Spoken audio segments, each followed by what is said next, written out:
Hello and welcome to Castle of Horror, the show dedicated to horror movies and awesomeness. This is a Hangout episode. That's one of those things where we get together between our major episodes because we just want to discover or explore another movie. And as it happens, Stuart Gordon, the great director, especially of his various Lovecraft adaptations, has just left us. And so for these Hangout episodes, for the next several weeks at least, we're going to be talking about Stuart Gordon films. I'm very excited. Bear in mind, if you haven't seen today's movie, just like with our regular episodes, we're going to be talking about it from the perspective of horror fans who have seen it. So warning, spoilers ahead. From Denver, Colorado, I'm your host, Jason Henderson. With me from Austin is Tony Salvaggio, Tector at Rooster Teeth. Say hello, Tony. Howdy.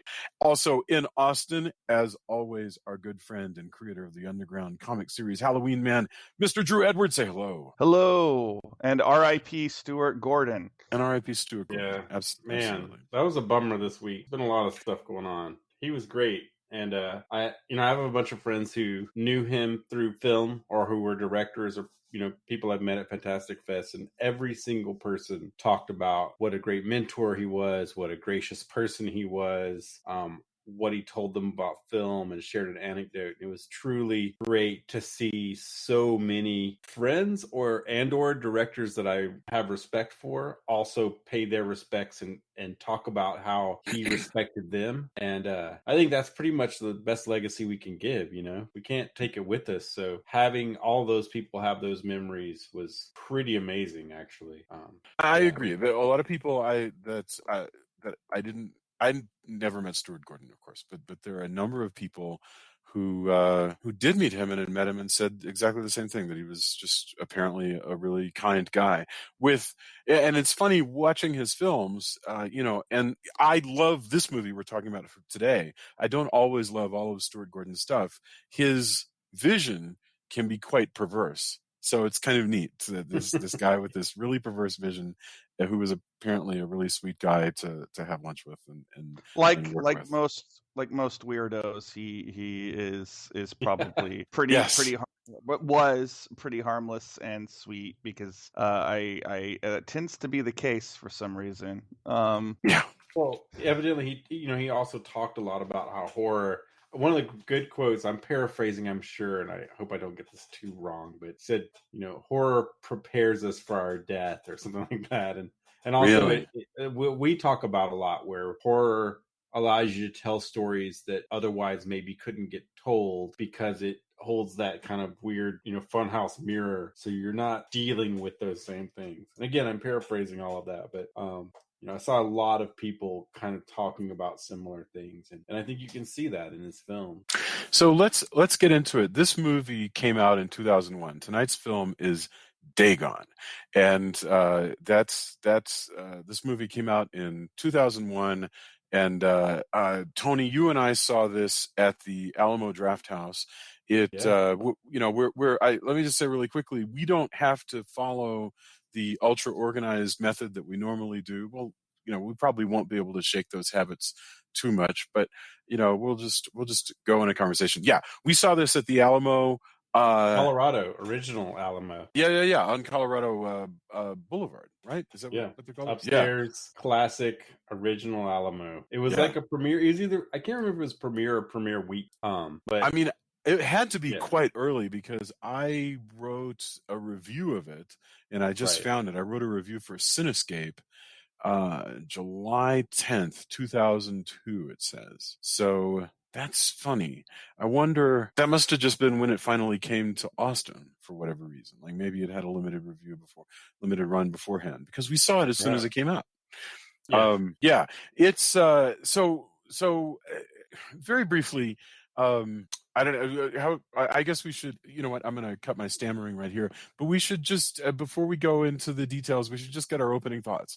Like, Tony, Dagon. Is this, like, if people go, Stuart Gordon's passed away, I want to watch something, is this what they should run out and watch? It's one of them. It's one of my favorites. It's actually, up until, everybody has their favorites, right? Mm-hmm. But up until Color Out of Space, I think this is my favorite Lovecraft adaptation. Mm-hmm. It's different, perhaps. It's weird because it's different than maybe Lovecraft would have wanted it to be, but I think it's really close in a lot of the feel. The rainy streets in the city, the menace that eventually happens when you see the flashback, and we'll go into that later. All of that stuff made me the special effects.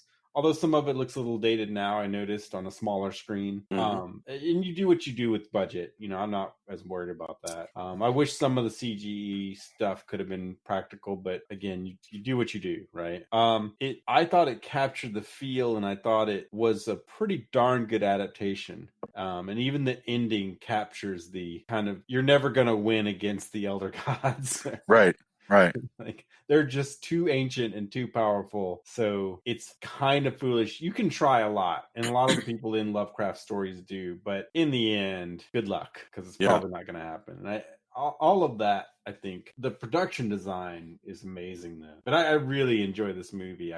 When people talk about Lovecraft adaptations, if they're not as familiar, this is one of the top ones in my opinion. And I'll send them like, hey, if you're a horror fan, you like this kind of stuff, I think you'll enjoy this. True. Well, would you agree with that?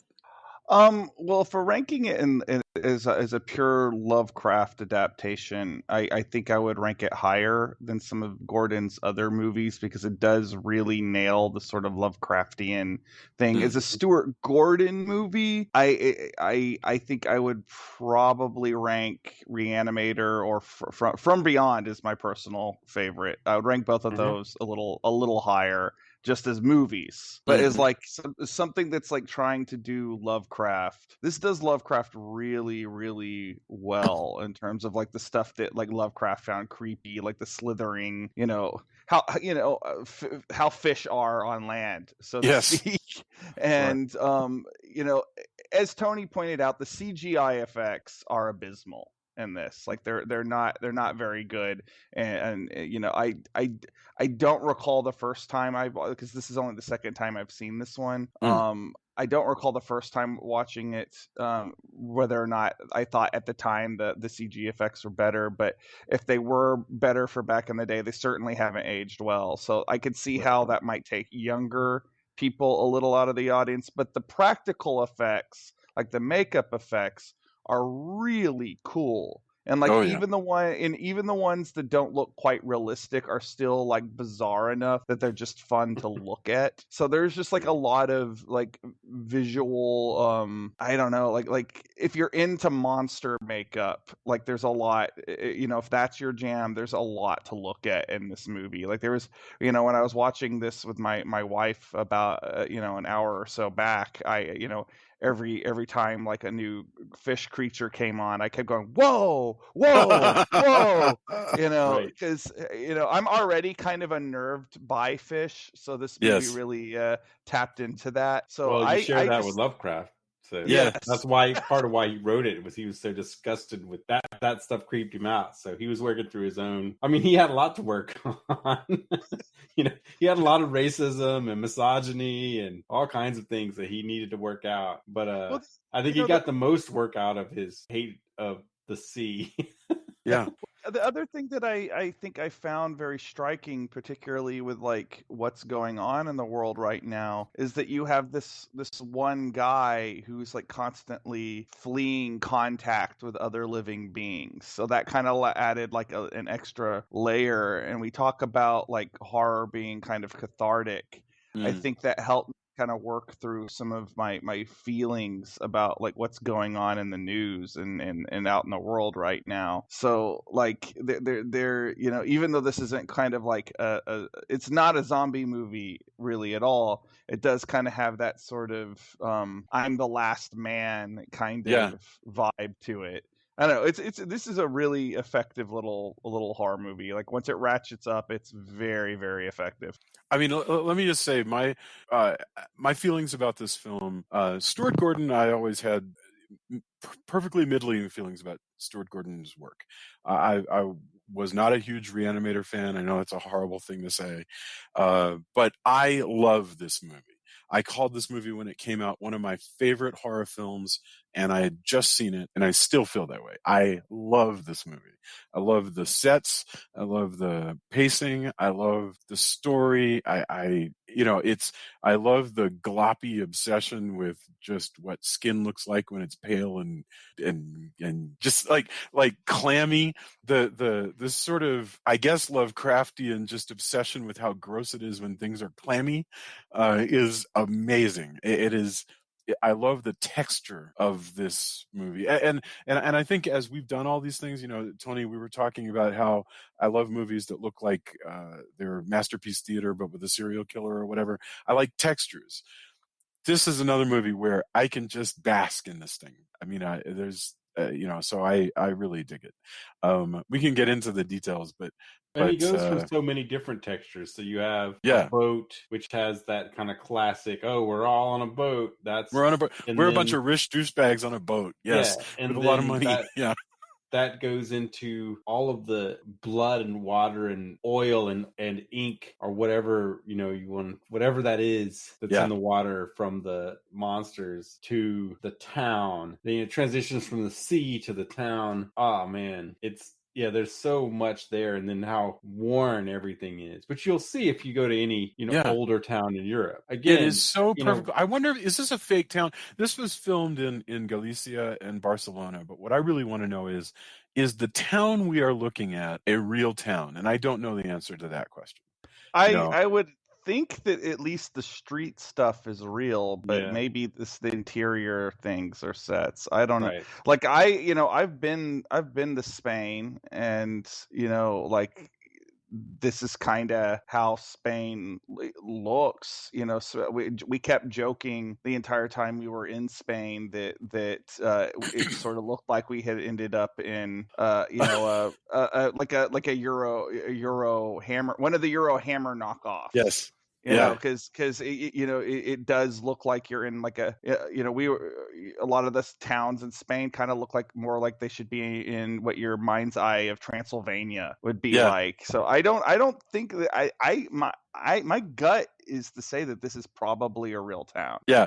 I'm sure you probably nailed it. I'm sure that the interiors, the inside the church, certainly the inside of the temple, and all that stuff is all sets, and the inside of the little slaughterhouse and everything that they're in.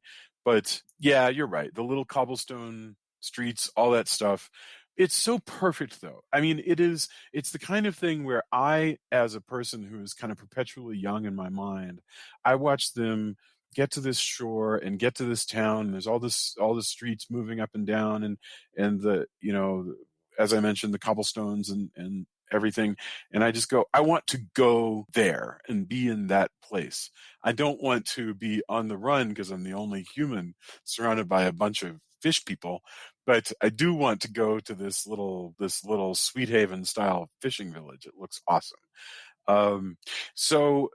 So yeah, but also, to add to that though, one thing I found fascinating, the things I find fascinating when I'm in Europe is you'll go by somewhere and they'll say, that's a cottage, and it'll be a tiny building, and they'll say, oh, that's this amount of years. It's so much older than our entire country. Right.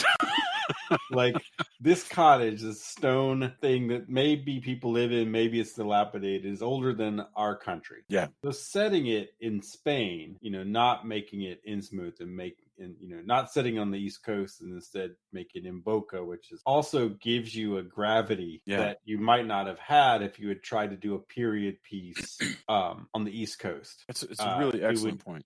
So, although it does, history is pretty cool. Putting it in Europe and filming it in Europe does make it more. That's one of the, I was talking about it before we started recording, the differences between Lovecraft and Stuart Gordon Lovecraft, and like a lot of the Stuart Gordon movies were filmed in Europe simply because he had a European producer and it was cheaper. Sure. And I think that's one of the things I associate with that, and that's what makes it. That's that Stuart Gordon flourishes, whether intended or not, because a proper Lovecraft would definitely be like somewhere in New England with that whole vibe. But you are right that when they're talking about this like ancient god, like having it in a country with a little bit more history gives that a little bit more gravitas, I guess. Mm-hmm. I found it, by the way. It is a village in Galicia called Combaro, Combarro. So when we are all filthy rich, we shall all go to Combaro and drink a toast to Dagon and laugh, And not then take get the hell any out gold. Don't want it. We're already rich. It's fine. What, Tony? You don't want to be a fish monster? No, I'm you a can live Pisces, but that doesn't mean I want to be that. But you can live forever with Dagon, the god of golden fish. Though. Yeah. Oh my gosh. No. I want to talk a little bit about. Oh, go ahead. Yeah. I just had this. It's so stupid. I just had this idea of just him just throwing out lots of food, so he kills all the fish monsters by overfeeding them, and they all just kind of go belly up. Oh no, we never counted on them being just like fish, where they overfed and they're all just streets upturned or floating in the water. This is the thing. You bring that up, but that's actually. The funny thing is the humor in this movie, and I'm one of those people who thought that the humor in Reanimator, I hate to keep picking on it, but it's his most famous picture, so it's a good one to contrast. That movie, the humor to me was a little too slapsticky and goofy. This one, there's an irony to the humor here that I find just hilarious. Like just how silly these fish people are.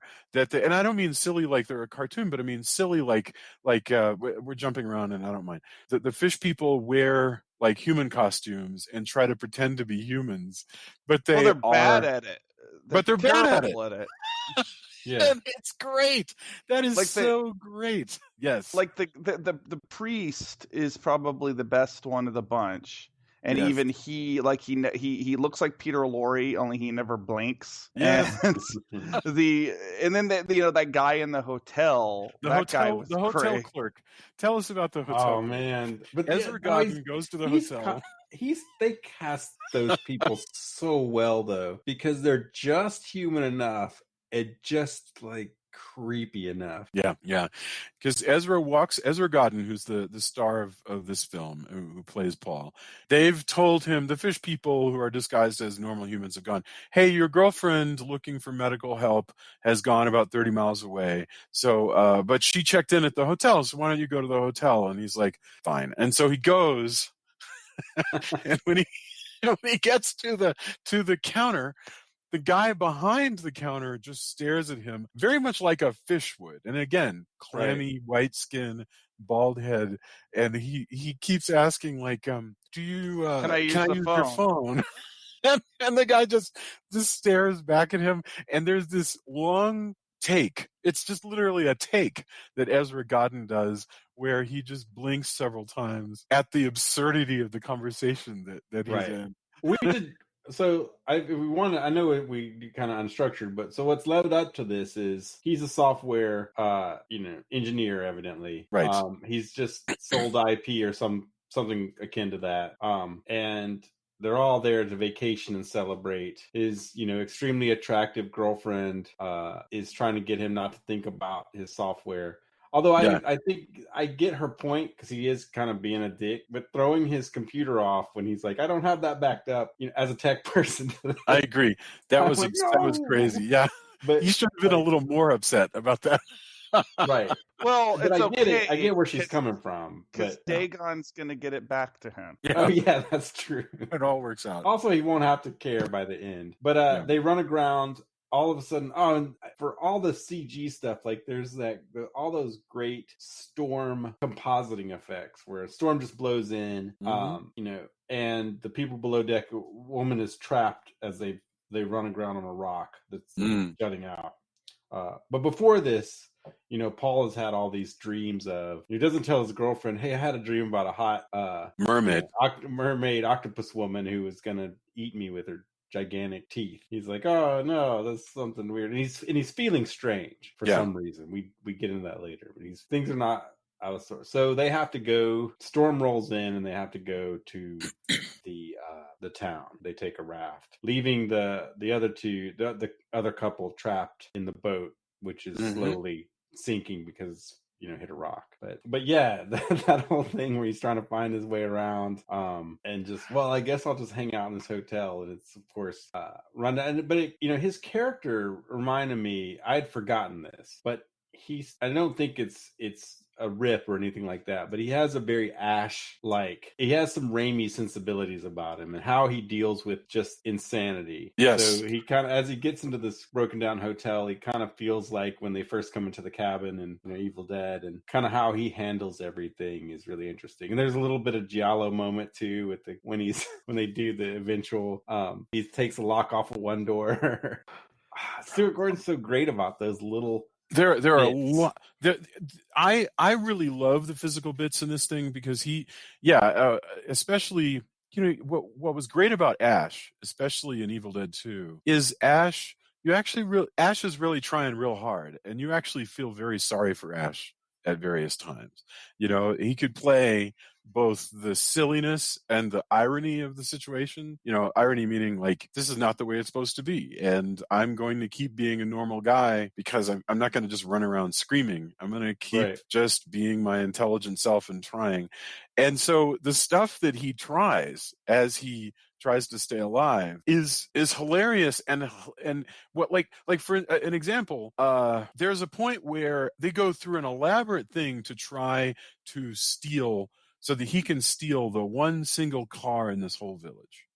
And so once he gets into that car, he's going to attempt to hotwire it. And this is the only time that I've seen that work out the way it will work out if Jason, attempted to hotwire a car. Just to say, I don't know how to hotwire a car. Yeah, exactly. I think most people are like, I think it's green, and oh wait, there isn't green. What do you do when a car has like a black wire and it's in a housing? Like, again, older cars, you probably could do some of that, but so most cars, most people won't know how to hotwire it. It's not just like, oh yeah, it's fine. It's not just something you learn from watching the movies, and I love that he tries it, and it's just a disaster. Go ahead. So another thing about this actor, and I want to know if I was the only one that felt that way, and or maybe it's just because it's Stuart Gordon, but he looks so much like a young Jeffrey Combs to me. Oh, yes, absolutely. And I think that had to be. I don't know if that was on purpose or what, but like I half expected him to pull out like a vial of glowing green liquid at some point. I think that he was chosen. I honest to God, for whatever reason, Stuart Gordon pictures this guy in his head as probably the stand-in for Stuart Gordon, and so he just recast him. He Jeffrey Combs. Well, yeah, but I mean, what I mean is Jeffrey Combs was the stand-in for Stuart Gordon. Oh, I got it. And I think when Jeffrey Combs got too old, he cast Ezra Godden to be the Jeffrey Combs, and in fact, he did it again because Ezra Godden was also in the Witch House, and I forget right. I think those are the only two. There might be more that he did, but no doubt about it. It's like the second Darren. I mean, he really. And he does a great job too. I mean, that's not a knock. That's not a knock. Yeah. It's just and I mean, look, it is a tough thing to be compared to because I think Jeffrey Combs in Reanimator is quite possibly one of the most iconic iconic characters in the horror genre. But although I know someone who acts, they're not a sociopath in the way that he is in Reanimator. However, the mannerisms, I saw Reanimator as went to the draft house and saw it, and afterwards went, holy crap, and then told another friend like, so and so, have you seen Reanimator recently? And they also went, oh yeah, oh no. Like the clipped tones and the way he approaches life, and just how that is everything's kind of matter of fact, but I'm endlessly fascinated that I know that character, but not. Speaking of Stuart Gordon, his association with Lovecraft, but certainly began with Reanimator. I kind of give him a little bit of credit as far as, not that he is a mainstream director, but he was a director of a lot of horror films, particularly in that sort of direct to video boom in like the 90s. And I kind of give him credit for popularizing Lovecraft in a more mainstream way. And I don't know if anybody else thinks that. I agree totally. Or I mean, he had a good run of it too. There were some other ones. I mean, of course we had Dunwich Horror before that, but how many people remember Reanimator and From Beyond? How many people remember The Unnameable, which I think is a decent flick, but it doesn't have quite the same magic in my opinion. And I think he was the one who really, it was right place, right time. It was his sensibilities that really brought Lovecraft into the cinema or into people's homes, into putting that flavor in people's minds and into their eyeballs, I guess. Whereas, it's not that people weren't not reading Lovecraft, that people respected it, but I think it took Stuart Gordon and the way he filmed things and how he presents things to go, oh, and you notice right after Reanimator and then From Beyond is where more people started putting H.P. Lovecraft's blah, blah, blah in front of more movies. And I'll fight if that's not because of Stuart Gordon and how successful that was to have that blurb on your title. That's interesting. I guess that's true. The funny thing is, the movies that I've enjoyed from Stuart Gordon are not. I love this movie, like I said, very much. But I loved Body Snatchers. He did a Body Snatchers remake that was really good. Oh, absolutely. He did. I'm looking at the list. I remember his Pit and the Pendulum. It's fine, but Body Snatchers was really good. The Honey, I Shrunk the Kids. He was the writer of that movie. That blows my mind that he was the writer on Honey, I Shrunk the Kids. I bet. I mean, if he got points on that, I bet he made more money than probably anything else, to be honest. And rightly so. I mean, it's a crazy movie, but those are the kinds of things where you do this. Do people remember Honey, I Shrunk the Kids, or do they remember Fortress? Oh, Fortress. Yeah, I forgot to mention that. Yeah. And he directed that. And that I remember I really enjoyed that film. No, it's fun. I mean, he's cool. Like I enjoy his movies. But Robot, and how can you Robot Jocks? Come on, Robot Jocks. It is not visually the best movie, but man, is that so much fun. And no one else up until Pacific Rim, no one else had really gotten that in the same way. Robots fighting each other. Well, that's true. That is true. Nobody had kind of attempted the sort of the idea of giant mechs with pilots riding around in it. That must have struck people in putting it on screen. I mean, we've seen anime. Like the reason I saw it was because I loved Macross and I loved robots and all of that stuff. But nobody was taking a chance on. Yeah, let's have robots fight. They didn't even understand it. Tony, you and I were in conversations with people in Hollywood when we were trying to explain, oh yeah, no, these are big robots and people ride around inside of them, and people in Hollywood were like, I don't even understand the words coming out of your mouth. It was really well, that and steampunk. They're like, so there's this stuff everywhere. No, only a few people have these robots. Well, why?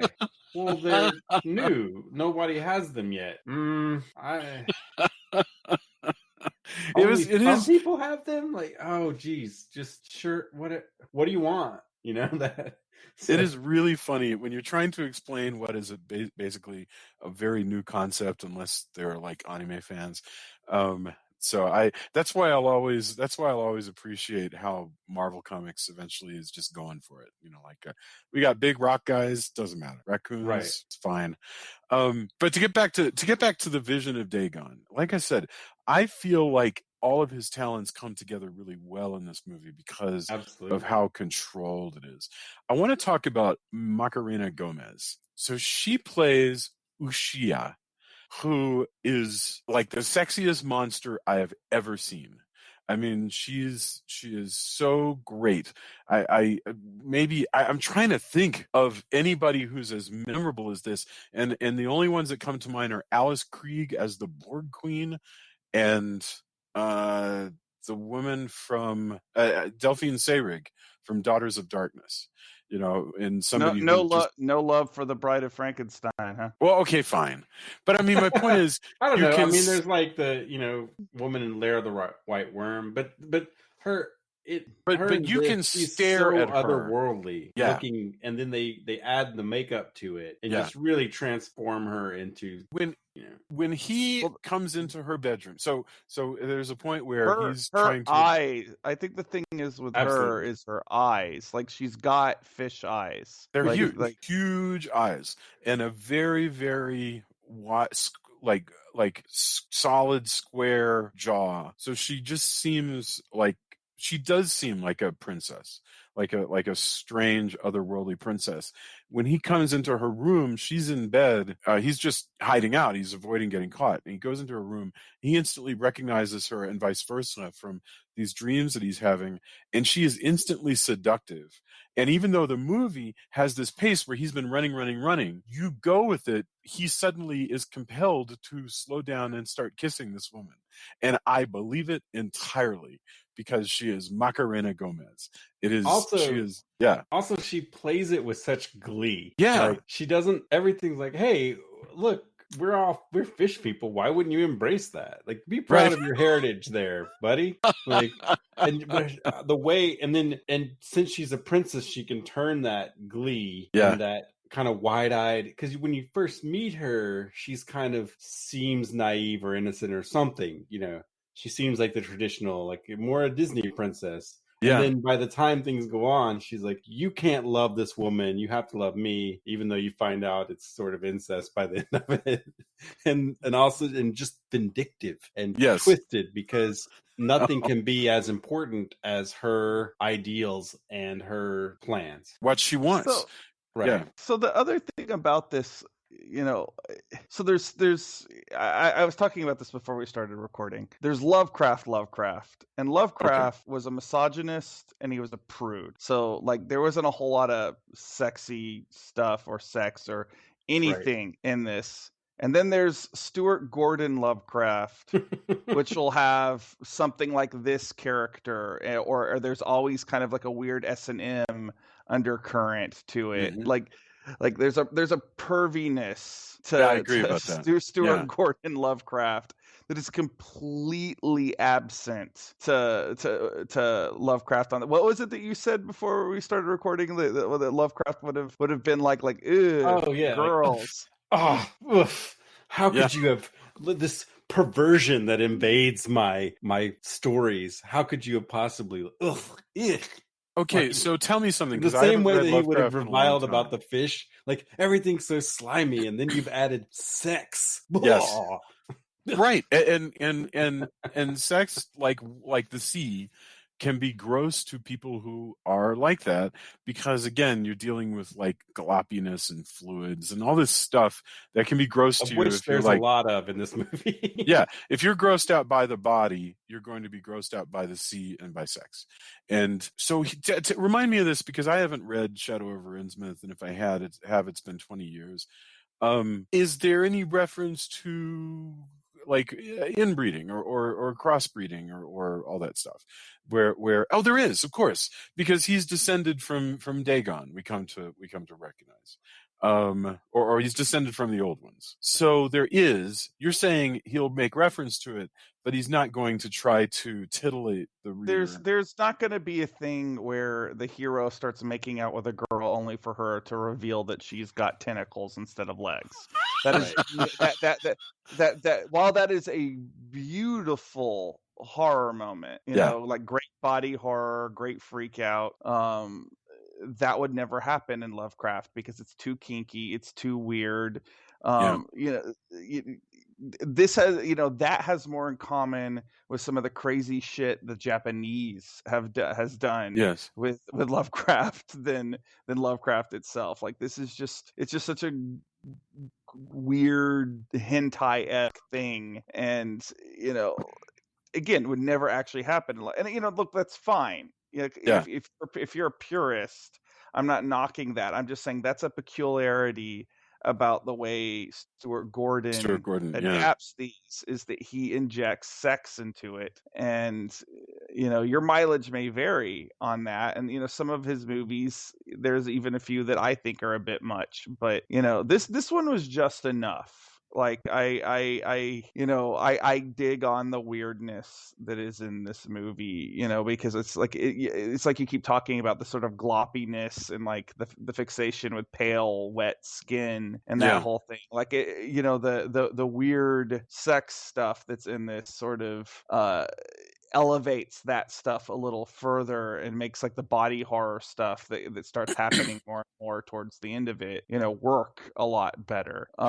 So tell me about like one thing I was really struggling with here, because it works for me. Love, all of this. I get that the movie is playing with one of the. They're like you can create a sort of list of the things that basically horror makes us afraid of, and or that it plays on our fears. And one of them is taintedness, right? Something like wood that is rotting, food that goes bad, and of course,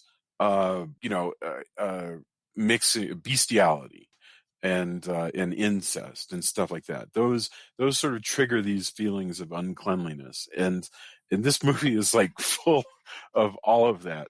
I wonder. I wish we had Julia here, because I would like for an intelligent female to comment on like what are we to make of the fixation on kill me if I am sexually assaulted by these fish people, which two different women express, and also, of course, the sexiness of Macarena Gomez cutting the girl and the blood is sort of titillatingly arranged over her. So there's certainly a perverse interest in watching all of this, and I think that's important to acknowledge. I just don't know how to feel about it. I don't know if this is okay or if we've decided it's not okay.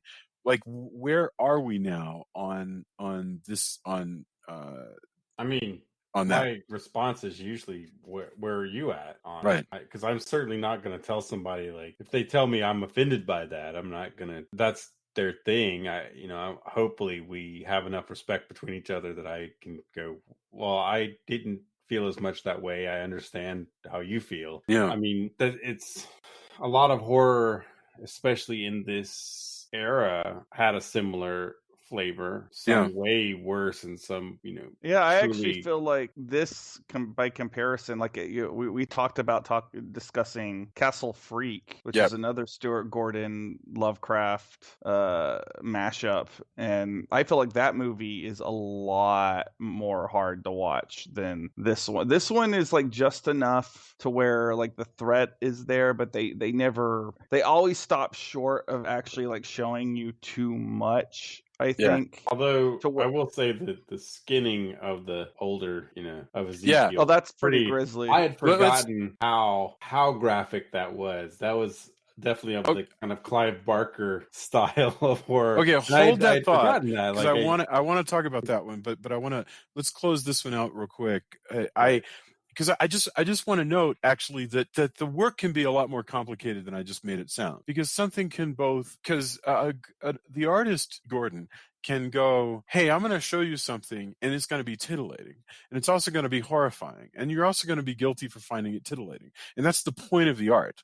The art is supposed to work in multiple different ways, right? Instead of so it's never just as simple as putting this on the screen is there to turn people. That is too simple. That's part of horror as well. Right, exactly. And all of that can also be like, I don't know, a normal person's sex tape might not, it's certainly not going to be like porn that you see, right? Well, different people are different, right? Right. And but every, like, you may find out like, ooh, that shouldn't have been on screen. Well, yeah, sometimes, right, like Drew was just saying about Castle Freak. Yeah, but how we deal with what is titillating and what is horror, and that's, again, that's what horror is. Somewhere out there on the internet, there is a fish monster fetishist who this is their favorite movie because the shape of water didn't go far enough. Right. Well, I'm very disappointed in The Shape of Water. It was no Dagon. I'm sure. Yes, I'm. Yeah. if you're, the funny thing is, if you're listening to this and you've never, of humanity. Sorry. Yeah. No. Yeah.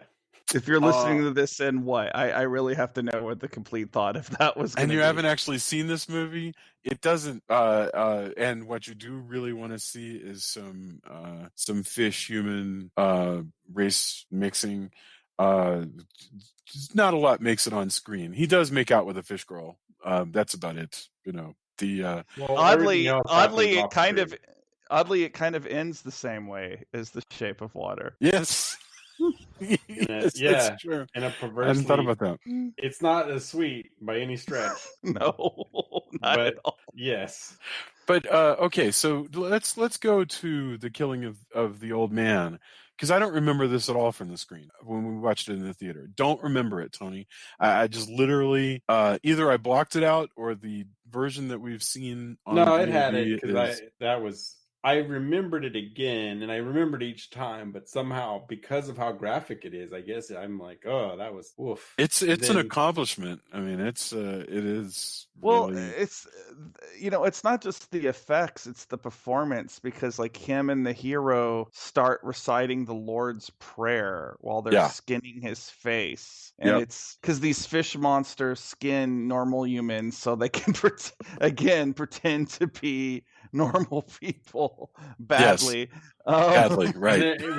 with masks that are just 10 times grottier than a Leatherface mask. Yeah, really. Right. They're decayed, and they look like a mask that you would see in a museum where things weren't well preserved until the museum got hold of them. Right.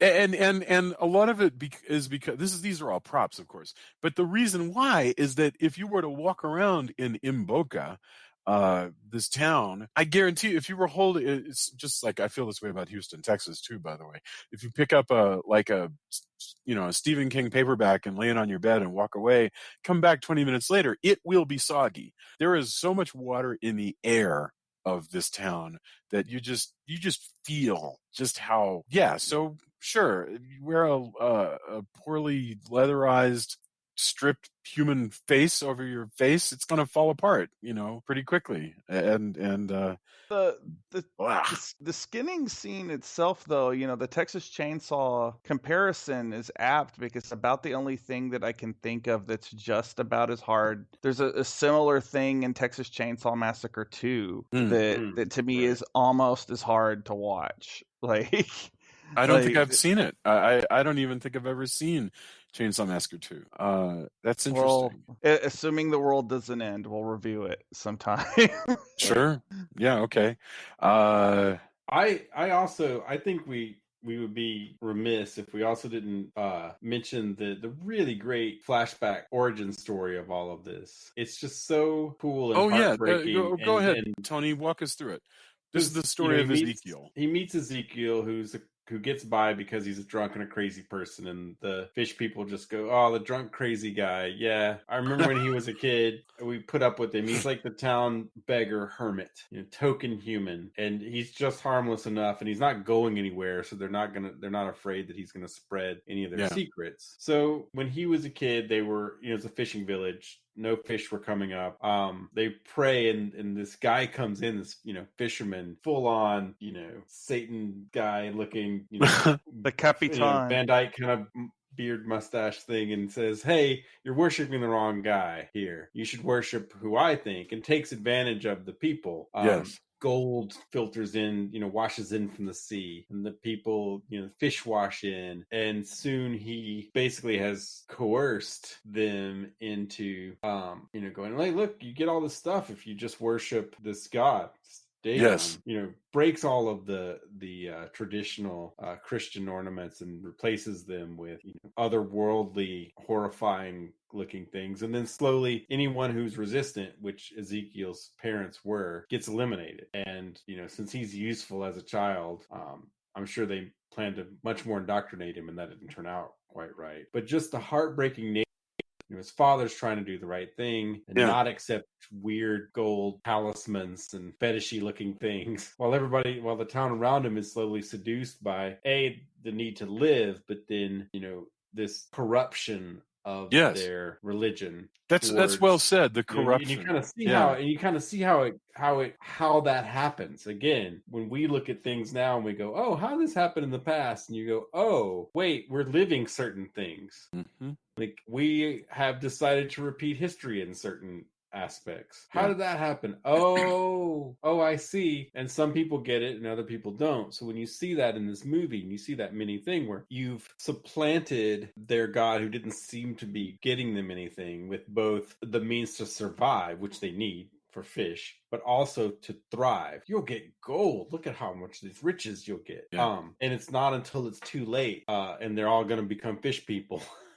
Except for Ezekiel that this happens, and it's really masterfully done, the origin story and how it and that part's definitely one of the most Lovecraftian and it's very straight put the film, in my opinion. It's wonderfully it's a parable. It's done. It's a wonderful. The film takes think of the confidence in your movie that you're willing to just stop the film and have a flashback, a long flashback. And not just a flashback. I think the flashback was necessary because it breaks up what the movie has been. Like, this movie is almost one giant relentless chase scene. And the flashback exists. The flashback exists to give you a chance to stop, catch your breath, and give you a little bit of something to care about these characters more than just seeing them chased around by monsters. Right. But also, the whole tone changes. It's really great to see it breaks up. It's exactly what you're saying, because it breaks up also the darkness. Yeah. We've seen the beginning where everything's everybody's in, women are in bikinis and we're hanging out on, Richie Rich boat, cool, that turns quickly into just relentless torrential rain. Yes. And darkness. And then you switch that up by everything starts, even though there's a somber tone because everything's kind of bad in this village. It instantly, as soon as the flashback happens, turns to a bright, pre-Dagon day in this village, which is a relief to us. Yeah, no, that's an excellent point. Yeah, all of it is a different tone. Even some of it's sort of soft lit and becomes harder as we move towards this corruption. Yeah, it also gets a little darker as it moves towards that. But it's really cool to see. It definitely, Drew put it great. It breaks up the kind of relentless nature because it is just a chase and moments and gags and scares along that where it's lots of shuffling creatures coming after our leads. Until again, kind of like why I say it's kind of like Ash, until he's had enough, basically, and decides to grab knives. He doesn't get chainsaws, but he gets knives and decides to take matters into his own hands. Yeah, he starts killing people with a vengeance and setting people on fire. Yes. Before we get too close to the end, I want to go back a second and talk about the girl's father, the fisherman that has the car, and how hysterical I think this character is conceptually, because he is completely turned into this like hideous thing.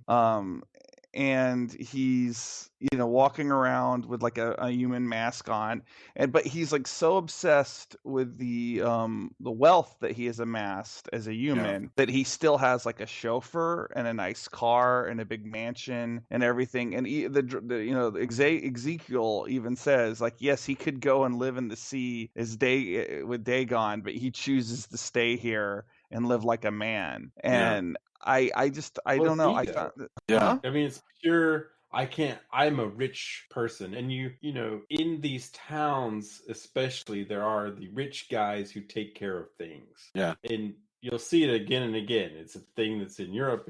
And you see it reflected in movies. And he often, is the boss hog. Magnified in movies. He's the boss hog of Imboca. Yes. Wouldn't that be more like Boss Frog? Yes. Pretty good.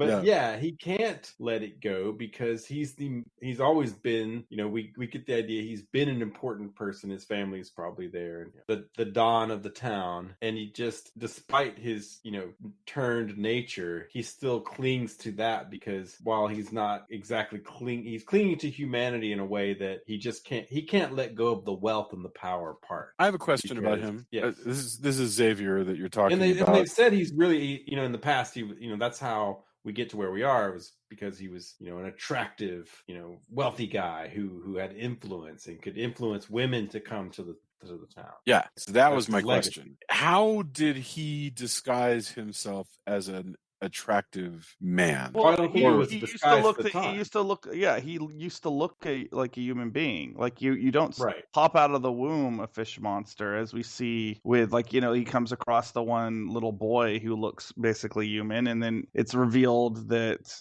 our hero this whole time is actually one of these fish people. Yeah, that's true. It's something that happens to you gradually. You just start to turn as you age, I guess. No, that's a really good point. Yeah, because he runs into a kid in one of his long chase scenes. He runs into a kid and the kid looks normal, but his grandfather is the monster that's usually on the poster of this. I love also the whole how they've modulated his voice, and how she's when they're hiding in the bedroom and she's talking to her father. No, Dad, it's fine. She sounds fine, but he's so turned that it's just this garbledy. So funny. I love her character. Great that she's having this conversation with this. It's almost like it feels almost like something out of the Addams Family. Yes, there's a very Addams Family-esque quality to a lot of this. And it's magic. Yeah, it's great. Yeah, but I agree. That conversation is great because she's having the normal. No, Dad, it's fine. There's not a boy in my room. Not a boy in my room, but her dad, instead of being the stern, father, is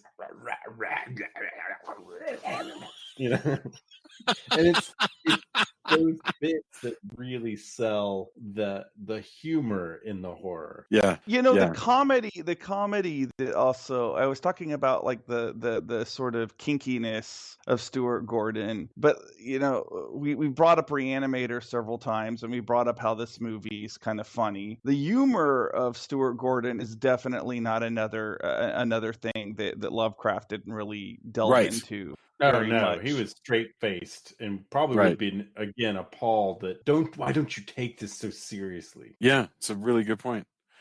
And it's a hard, to me it's like a string that you can pluck and you can get different tones, and to me the tone here in Dagon is dead solid perfect. And sometimes we talked about other movies and they may not have worked as much, but I love the way this one is modular. It's just really working perfectly for me.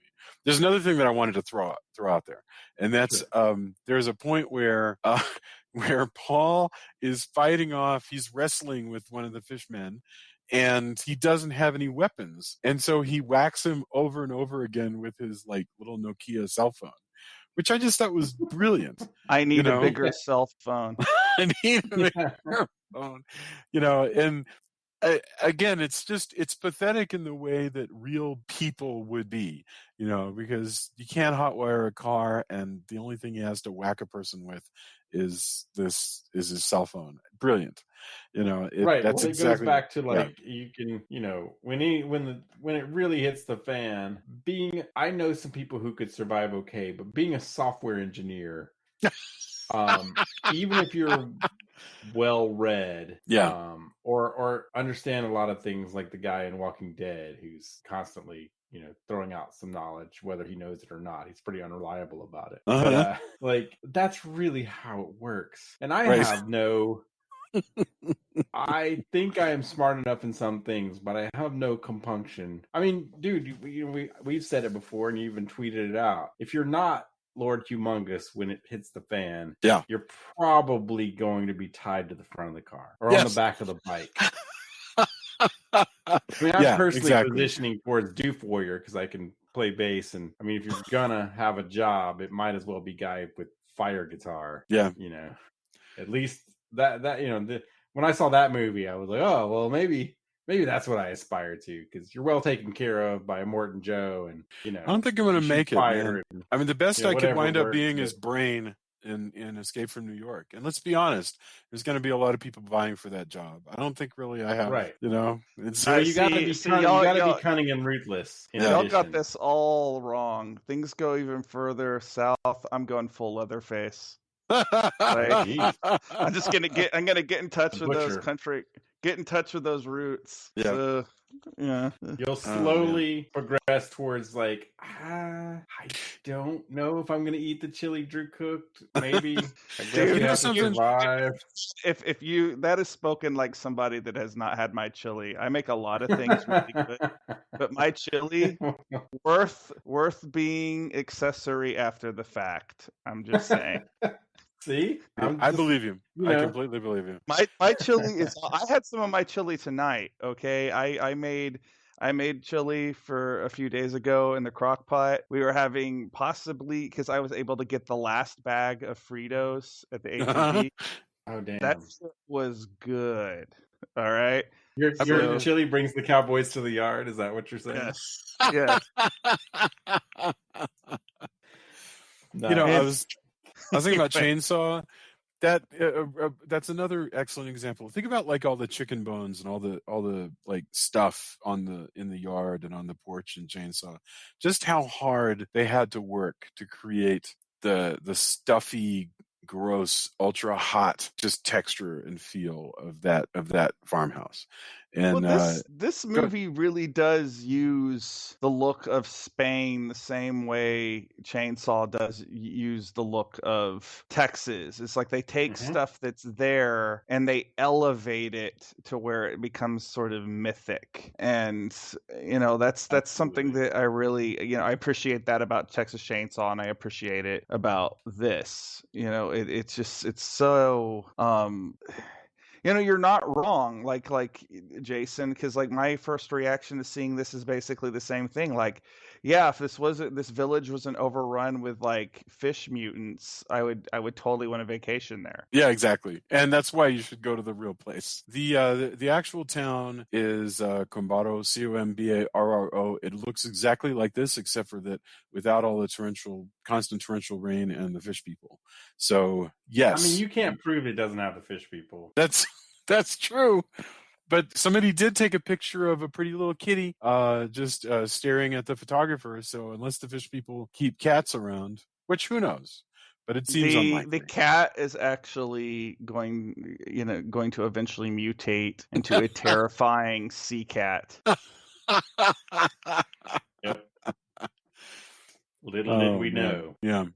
So I there was a wonderful plate of octopus that they showed here with it. Man, I gotta go here. I have to go as soon as they've lifted the coronavirus stay-at-home orders. I'm going to Combaro, and I'm not coming back until at least I've met the cat and I've had some lovely octopus. Lovely octopus is, but is it as lovely as the lovely octopus in this? Right. Oh, Macarena Gomez. She is her own special effect, I'm telling you. So, all right. I'm sure that we've discussed this enough. Is there anything else that we should mention for the listener in case for some reason they're listening to this and they haven't watched it? Becomes a fish man. Yeah. After lighting himself on fire. Yes. All of that that again goes back to a very Lovecraftian. You just can't win. Yeah. He realizes, why have I been I've been fighting this? I set myself on fire. My girlfriend has been pulled apart, maybe still inseminated by a Dagon, because she wouldn't necessarily die. Who knows? Who knows?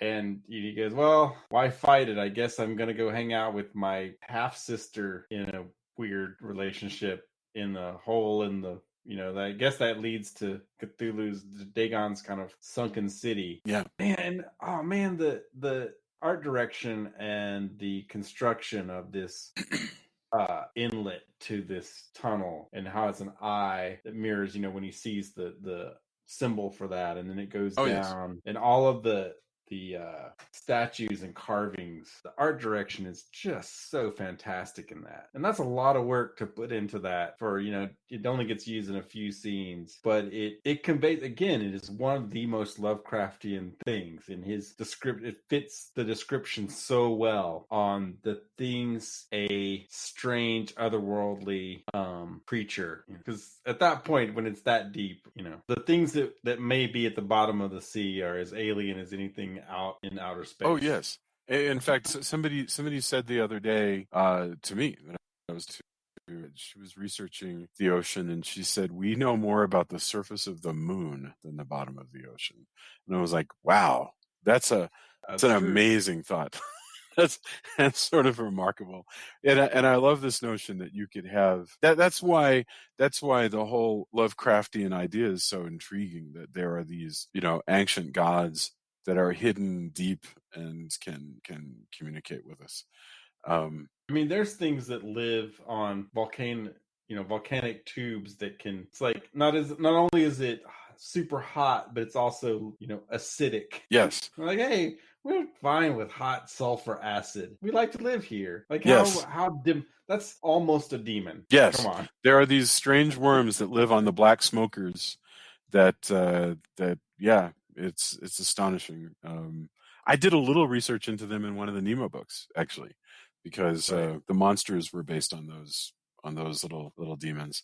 Do I detect that we're going to have a Nemo versus Dagon book at some point? That's a great idea. Golly.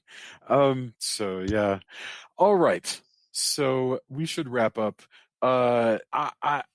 We don't have to go around and do our final thoughts. I think we should, but I think instead we should just have people's final thoughts. Given that this is our show in the middle of the week, is there anything that you would like to tell the listener in general? So Tony, why don't you start to wrap up for us? Final thoughts, Dagon, and just checking in the middle of the week. Yeah, it's been weird since I've been a freelancer, so the kind of isolation, I've had to work from home, and I'm, as a tech director, have to figure out how everybody else can work from home, which has been kind of crazy. So adding a little bit of extra horror to the middle, scripted horror, yeah, as it were, to the middle of the week has been really cool, and getting to revisit one of my favorite horror movies, definitely one of my all-time favorite Lovecraft adaptations, definitely up there. I'm kind of with Drew. Reanimator is a quintessential Stuart Gordon movie, and I love Robot Jocks, warts and all. I don't care. We should watch Robot Jocks. Yeah, it's just so fun. It's everything it should be. I remember the line where he goes, I'm going to come into, what is it? I'm going to crawl into that thing and kick your ass. Yeah, it's so bombastic and amazing. I love it. But as far as Lovecraft adaptations, it took Color Out of Space to knock this off as far as, okay, this is the real deal. Oh, by the way, if you were watching this and you've seen Color Out of Space, watch for Creature with a Hat, with a very Richard Stanley hat, if you know what he looks like, in Dagon, because he's in there. Amazing. Which I didn't think about it when I first saw the movie, and then finding that out was like, oh, I gotta, I was looking for it this time, and it was great. Also, by the way, it makes me want to play, because it was on sale not too long ago for the PS4, a game called The Sinking City, which has all of this kind of feel to it. I can't attest to whether the game is really cool. It was on sale, looked great. There's also another Lovecraft game, which is more Call of Cthulhu. I heard really mixed reviews about that. But Sinking City looks like it's got some really cool stuff. And I'm also going to recommend, Drew was talking about Japan and hentai stuff and how that flavor, definitely not quite that, but there are some really great Lovecraft adaptation manga that have come out this past year. There's a Mountains of Madness two-parter, as well as Lovecraft's The Hound and Other Stories, both translated by Zach Davison, who's done a lot of work. I've talked about his work a lot here. Really cool guy, really knowledgeable translator. I got The Hound and Other Stories for my birthday, and I need to pick up the two Mountains of Madness, sorry. books, and they're really top notch adaptations. And I know that they're gonna be. Zach's one of those guys that when I see him on a translation, like I know it's gonna be really good. I know he really cares. So it's gonna be a quality book if his name is on it. He's also written, I've said before, he's written a bunch of yokai books and translated Kitaro, done by basically the god of yokai as far as cataloging stuff. So those are really cool. And now I'm still playing Animal Crossing because it's just Zen goodness. But I kind of think I might delve into, after watching Dagon again, it's time to actually sit down and play the Sinking City game that I downloaded. All right. Check it out. Again, I can't, if it's bad, I'm sorry, but it looked great, and the developers seem really to know what they're aiming at. So. Excellent. Drew, your thoughts? Well, we could have done Reanimator. Certainly, that would have been the obvious thing. But I am kind of glad that we discussed this because it's a little bit more off the beaten path, and it's still a good representation of the Stuart Gordon's particular obsessions. I really enjoyed this. This isn't a movie that I have seen very much. Like I said, I think this is only the second time, but I really liked it. It's easy accessible for those of you stuck at home. You can get it on Amazon. It's actually dirt cheap. I just actually bought a digital copy of it because it was $5. So it's cheap. But this was also like a good, as I said earlier, this was a good pressure release. A lot of us are under anxiety right now, new kinds of anxiety that we probably never thought we'd have to have because there's so much uncertainty in the air. And certainly speaking personally, like my faith in our leadership isn't really there. So watching something like this where it's just this crazy over the top monster movie, I could put my anxiety in this, and when the movie was over, my anxiety actually kind of just sort of floated into the air. It was gone, and then I got to talk to you guys about it. So that's a nice change. And I recommend everybody else maybe thinking about doing that. Watch a movie, FaceTime your friend, or talk about it with your spouse, that kind of thing, because I do think it's a good pressure release. Recommendations for other stuff to watch. I've actually been really scattershot with the stuff that I'm watching. I'm watching a bunch of different stuff. I'm watching Swamp Thing. I'm watching Tiger King. I'm actually watching the DuckTales reboot on There's a Disney DuckTales Plus. reboot? Yeah, yes, it's excellent. David Tennant is Scrooge McDuck. It's real good. It's really like quality. I really dug it as well. So it is really cool. So all of that stuff is good. There's I guess it's glad that we should all be glad that if we were going to have a global pandemic, it's at least during a time where we have almost unlimited entertainment options. Hey Drew, so I think I shilled for it last time, but if you wanna check out and just go, whoa, what is going on? Go to Tubi TV and watch Kamen Rider. All right. Like Ultraman is Ultraman. I really dig it. I've been buying all the Ultraman Blu-rays, but Kamen Rider, I think the way he fights monsters of the week. I mean, there's an episode where he's fighting against these people who want to find all this Nazi gold. He takes them out, busts out of a Nazi coffin, and they dig it up like, oh look, and it's got swastikas and everything. It's the 70s Japan, because they're like, hey, we were collaborators with Germany. We have this chest, and we're going to discover this gold. They find this coffin, and he's like, ha ha, I was in here all along.